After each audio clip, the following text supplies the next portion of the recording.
I spent years doing what everyone tells you online. If you want to win, you have to publish more content. After all, the more you publish, the more money you will make. I even bought myself a copy of Atomic Habits to see if I could finally get into the habit of publishing content every single day on multiple platforms, of course. Well, but the thing is, those Stripe notifications did not start rolling in until I actually started publishing less. So, in this video, I'm going to show you why you actually need to start creating less content if you want to create better content. And of course, the elements that you now need to focus on if you want to earn a higher income. But first, let me show you why posting less is so powerful. Imagine your content as coffee. At a fast food chain, coffee is rushed, quick but mediocre. In a specialty coffee though, each cup is crafted with care, offering you a unique experience that keeps you coming for more and paying $10 for that cup of coffee. And this is indeed the experience that you want to create for those who consume your content. Like a barista perfecting a pour over, focusing on crafting your content can make it stand out, obviously resonating deeply with your audience and bringing them for more. But this is not what's happening. With generative AI, you can pretty much pump out an entire month of content in under 5 minutes. But just because you can publish it doesn't mean that you should. And that's exactly the point. So if it's not posting more, what should you actually be doing with your time that will help you make money? But let's first go back to the last afternoon that you blocked completely just to focus on creating content. You even made yourself a nice cup of coffee and you jumped right straight into content creation.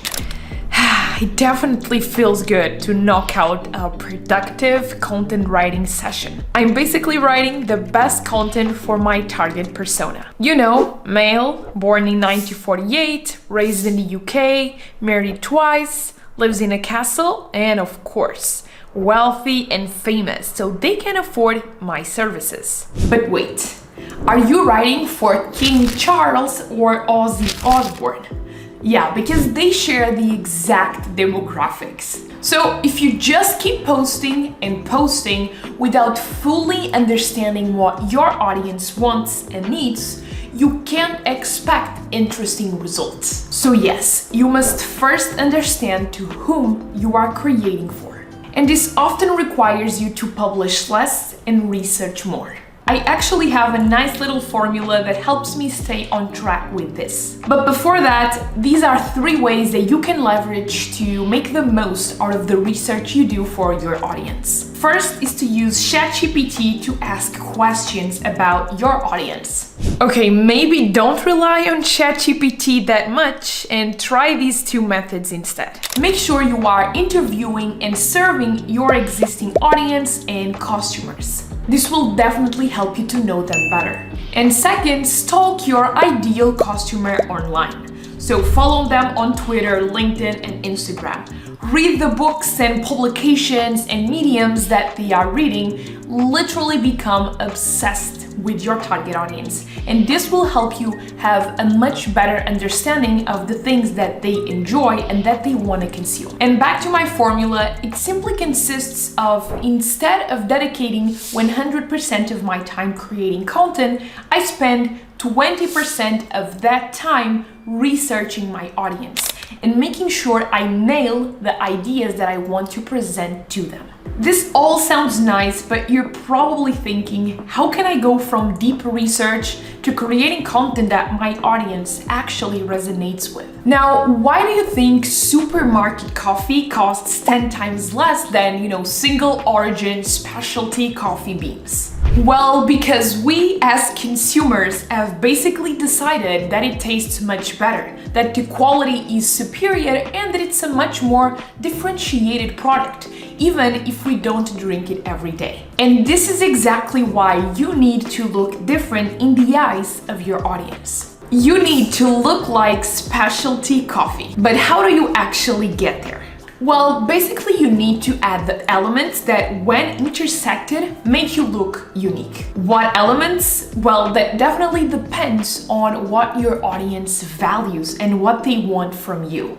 But I'm literally talking about these sort of intersections. Writing and video production, which are more valuable combined than each of these on its own. Or communication and video editing, which again are more valuable combined and make you look more unique. Or it could be graphic design and storytelling, which again are more valuable than just graphic design or just storytelling. So the more skills that you stack in your favor, as long as your audience actually cares, the better the chances that you have to look special, and thus being able to generate an income from your content efforts. But even if you start publishing less and create better quality content, that still does not guarantee success. In fact, if you start publishing less content but still make the same mistakes that I highlight on this video, you might actually end up with more traction on social media,